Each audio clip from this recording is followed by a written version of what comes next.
Que bom que nós estamos reunidos em um só propósito, não é verdade? E que propósito é este? Adorar e glorificar o nome daquele que vive e reina para todo sempre. Amém? Vamos abrir a nossa Bíblia Sagrada, no livro, ou melhor, no Evangelho que escreveu João, capítulo 8. O capítulo 8 do Evangelho que escreveu João. E o versículo de 1 a 11. Nós temos uma mensagem de Deus para o coração de todo aquele que está atento a ouvir as palavras do Mestre. O texto encontrado por todos, amém? Diz assim: Jesus, porém, foi para o Monte das Oliveiras. Ao amanhecer, ele apareceu novamente no templo, onde todo o povo se reuniu ao seu redor, e ele se assentou para ensiná-lo. Os mestres da lei e os fariseus trouxeram-lhe uma mulher surpreendida em adultério.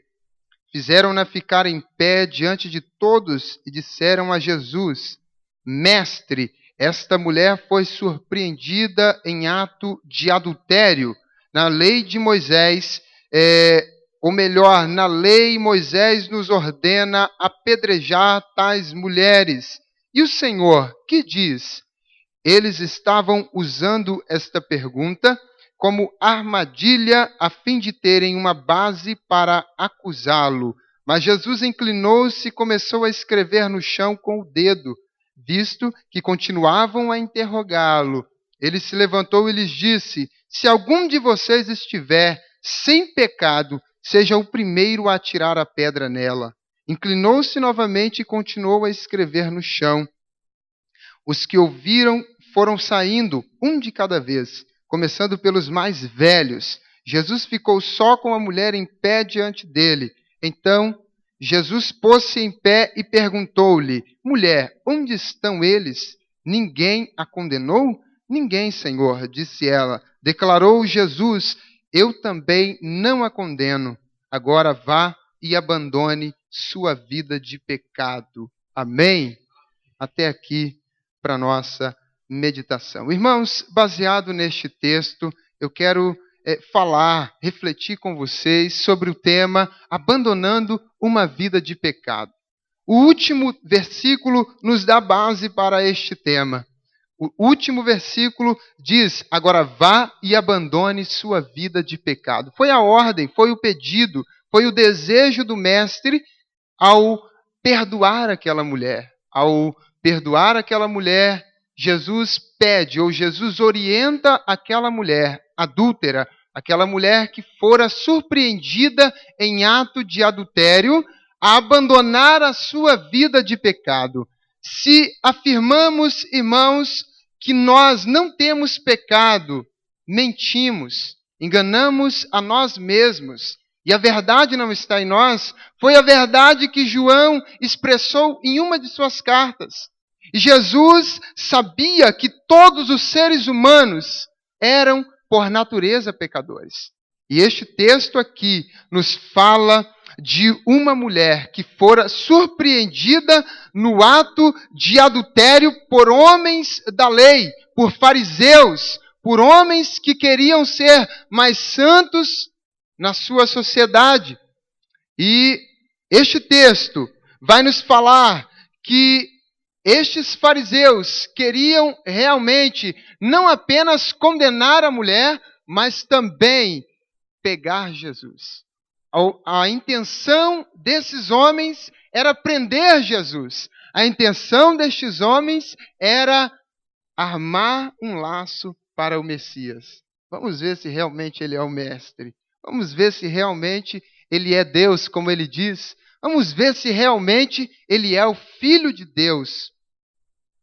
Então, a intenção dos fariseus, uma intenção ruim, uma intenção cruel, era condenar Jesus, era pegar Jesus para condená-lo à morte, porque eles não tinham nada para acusar Jesus. Então eles tentavam inventar alguma coisa, eles tentavam levantar calúnias para condenar o Messias. Mas, assim como sempre, Jesus se desvia por aqui, por ali, através das suas verdades, através do seu conhecimento pleno da verdade, Jesus simplesmente despede aqueles homens perguntando para eles: quem é de vocês que não tem pecados? Então atira a primeira pedra. E aqueles homens tiveram simplesmente que se retirar.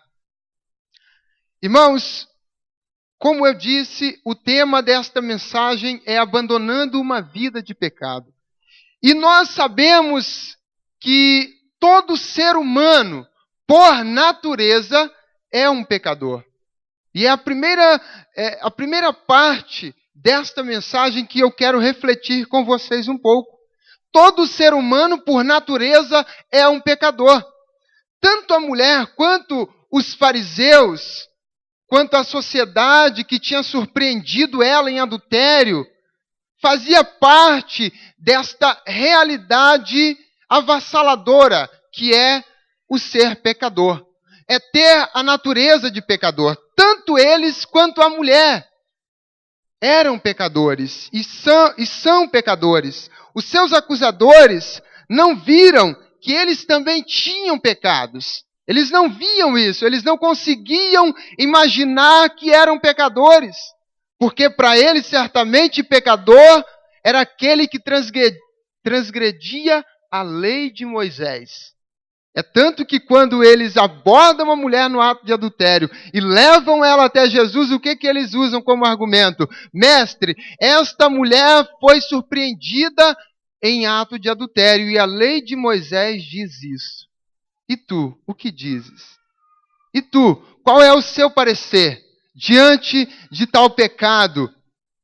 Paulo, afirmando na carta aos Romanos, capítulo 3, versículo 23, ele diz que todos pecaram e destituídos estão da glória de Deus. Então nós vemos aqui bases em todo o Novo Testamento, pelos apóstolos, expressões usadas pelo próprio Messias neste texto, que nós somos, por natureza, pecadores. Nós não podemos fugir desta realidade. Nós não podemos fugir disto. E como somos pecadores por natureza, nós também somos dignos de condenação. Nós também somos dignos de condenação se não nos arrependermos dos nossos pecados. Se nos arrependermos, é claro, nós então obtemos o perdão divino. É interessante, irmãos, que na lei de Moisés, e eles usam este texto, e eles se baseiam nisso, na lei de Moisés, para levantar um julgamento contra a mulher. Na lei de Moisés estava escrito que todo aquele que fosse pego em adultério, ele deveria ser apedrejado. Ele deveria ser excluído da nação de Israel. Morto, em outras palavras. Ele deveria ser morto. A condenação para tal pessoa era a morte. E por isso, irmãos, os judeus, os fariseus, tiveram essa influência de querer matar aquela mulher, de querer apedrejar aquela mulher, porque eles se baseavam no que Moisés havia dito. A figura de Moisés para os judeus é uma figura quase que divina. É uma figura quase que divina porque os judeus, eles tinham Moisés como aquele que iniciou a nação de Israel. Porque foi através de Moisés que Deus deu as leis. Foi através de Moisés que Deus revelou-se no Monte Sinai ao povo de Israel, falou face a face. Então os judeus reverenciavam Moisés. Os judeus quase que adoravam Moisés. E aí, eles usando o argumento de Moisés, porque tem peso, né? Na lei de Moisés está escrito assim. Tem peso essa palavra. Na lei de Moisés está escrito assim. É o mesmo que dizer, não, O presidente da República decretou uma lei e acabou, essa é a lei. É o mesmo que dizer isso. Mas Jesus é maior do que Moisés e ele está aqui nesta noite. Aleluia. E este é o grande alívio da humanidade, irmãos. Porque Cristo estava ali no meio do povo judeu, aquela mulher pôde exultar de alegria e de esperança, sabendo que ela não iria ser apedrejada, sabendo que ela não iria ser morta, porque o Salvador da humanidade estava ali.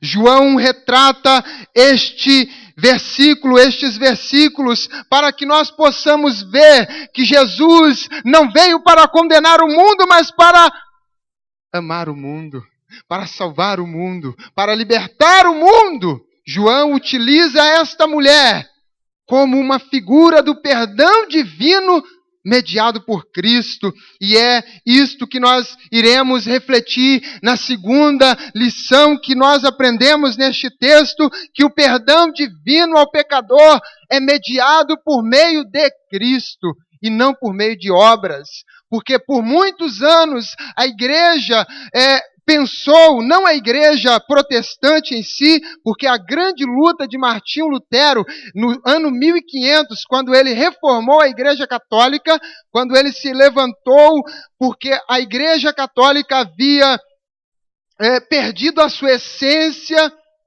a essência do evangelho, Martinho Lutero se levantou, porque a igreja achava que a salvação vinha por meio de obras. E aí Martinho Lutero, ele diz, não, a salvação vem por meio apenas de Cristo. A salvação é apenas Jesus que pode dar. Aleluia, mediado pela fé que nós temos nele. É apenas Jesus que pode perdoar a humanidade dos seus pecados. E aí os acusadores daquela mulher não puderam entender isso porque eles não criam em Jesus. E, ao contrário, eles queriam matar o próprio Jesus. Mas aquela mulher tão pequena, consegue entender que quem pode perdoar, quem pode salvar ela naquele momento ali, é unicamente Jesus. Então, irmãos, a vontade dos seus acusadores era pegar Jesus, mas a vontade de Jesus era ver aquela mulher livre dos seus acusadores. Jesus, ele está aqui nesta noite e nós cremos nisso pela fé. Eu creio que Cristo está aqui nesta noite e Ele está dizendo para você que Ele tem perdão para te dar. Você é um pecador, nós somos pecadores, mesmo que nós nos arrependemos, Cristo, Ele se faz presente para nos perdoar, até mesmo dos pecados atuais. Porque por muitas vezes também se levantaram dizendo que o perdão de Cristo, que o sacrifício expiatório de Jesus foi apenas para perdoar o pecado original, o pecado de Adão, aquele pecado que nós temos já por natureza, mas na verdade o perdão de Cristo, ele é sobre os nossos pecados atuais também.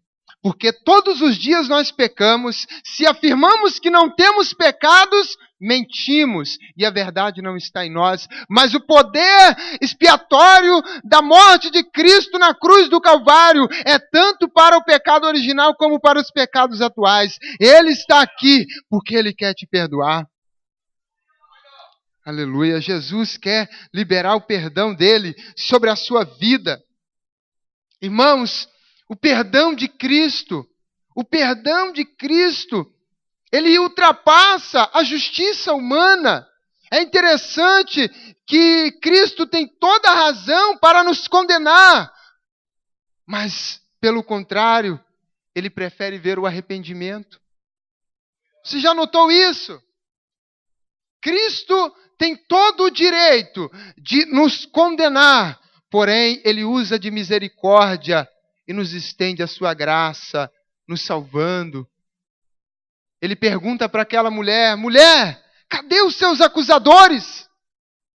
E aquela mulher diz, foram todos embora. Diz, ninguém te condenou?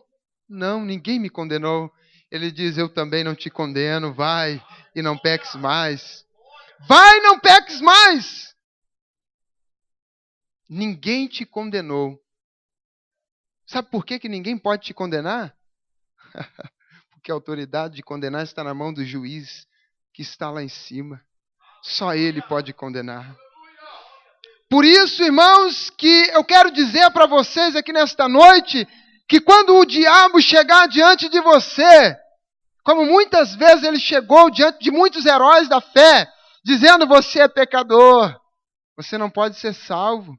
Quando o diabo chegar te amedrontando, te julgando, você pode dizer na cara dele: ei, sai para lá, Satanás, porque aquele que está lá em cima me perdoa de todos os pecados.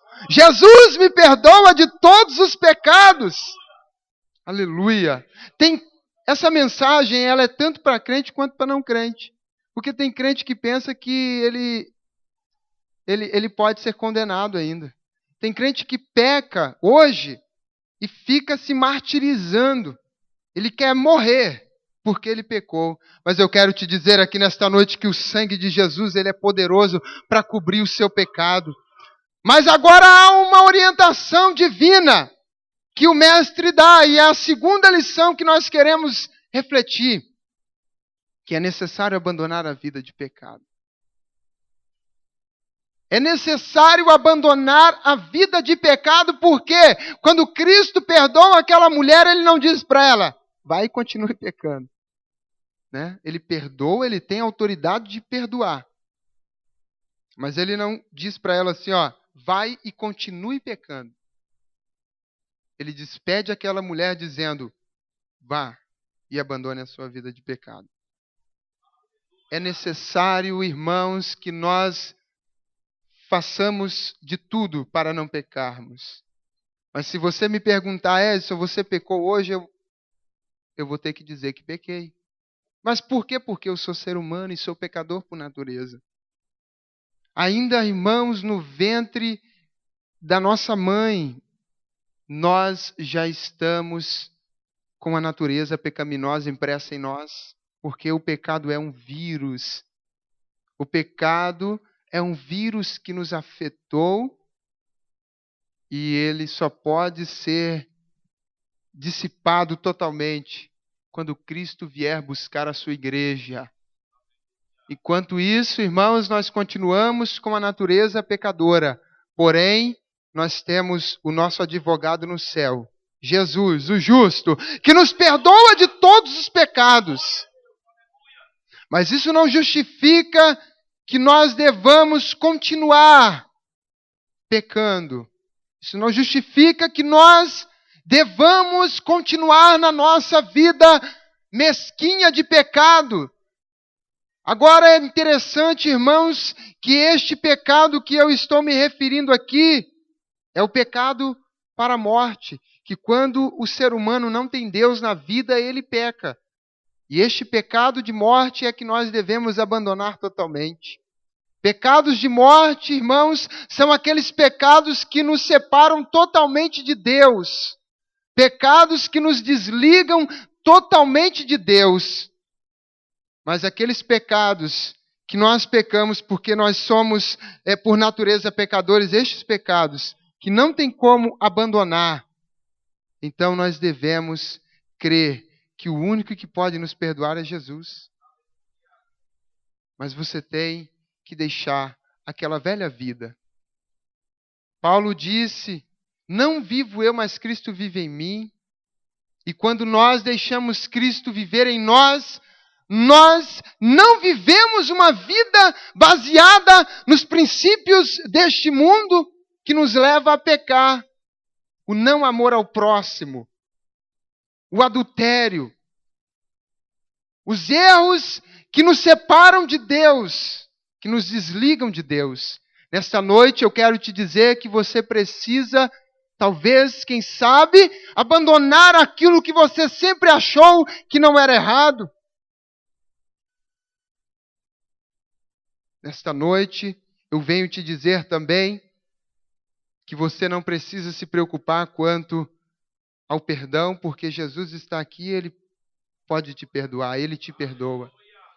Mas isso depende de você, porque você tem que tomar a iniciativa de ter fé. de crer que este Jesus pode te perdoar. Há tantas pessoas aqui que ainda não tiveram conhecimento de abandonar uma vida errada e seguir agora uma vida com Deus.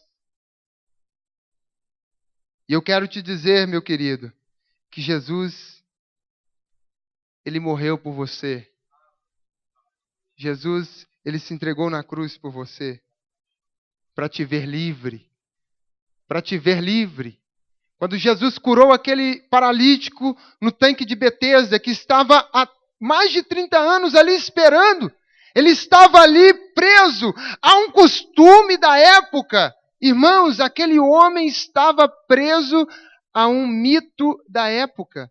Diz assim, ó, e todas as vezes descia um anjo e movia as águas, e todo o que era lançado na água era curado.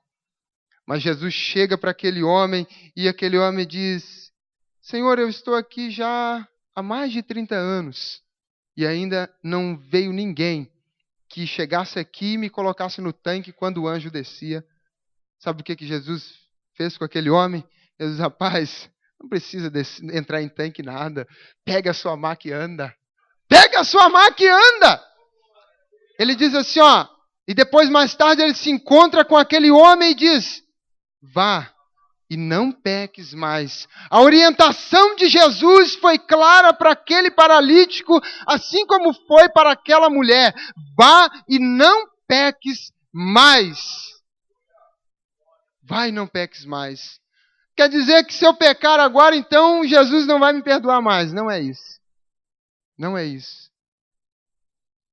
Quer dizer que você agora tem um compromisso com Deus. Quer dizer que você agora é uma pessoa que tem uma vida nova. É uma pessoa que tem uma vida nova, baseada na verdade de Cristo, baseada na palavra de Deus. Amém, irmãos? Uma vida orientada pelo Espírito Santo. Porque quando o perdão de Cristo nos é concedido, nós tomamos então esta atitude de ter uma vida nova, longe do pecado. Agora nós passamos também a ter uma vida orientada pelo Espírito Santo. E é o que Paulo sempre vai falar nas suas cartas. Nós precisamos ter uma vida orientada pelo Espírito Santo. Porque quando o homem e a mulher ele é orientado pelo Espírito Santo, ele consegue abandonar o pecado. Ninguém consegue abandonar o pecado por si próprio, porque o pecado, ele milita contra nós. O pecado, ele luta contra nós.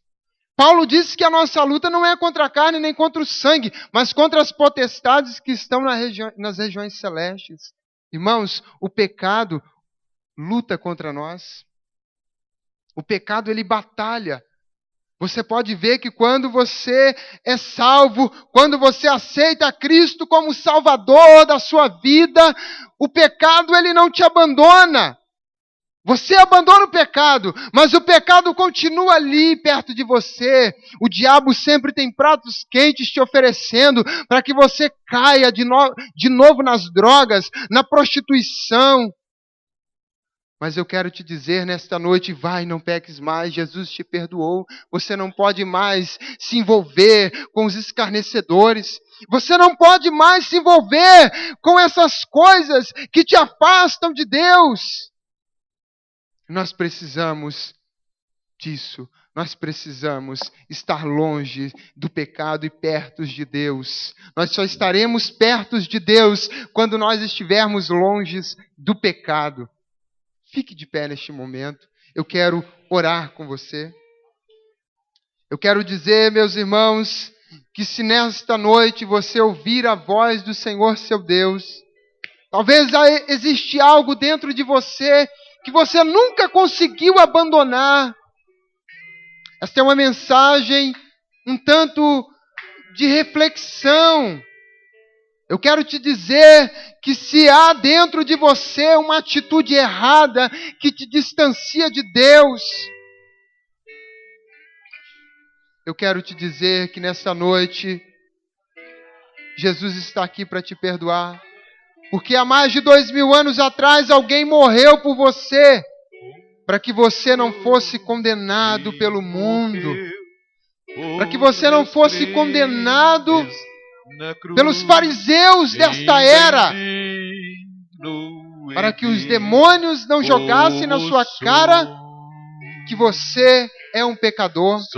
E realmente você é um pecador, mas Jesus te perdoou e te lavou com o sangue dele. Amém, irmãos?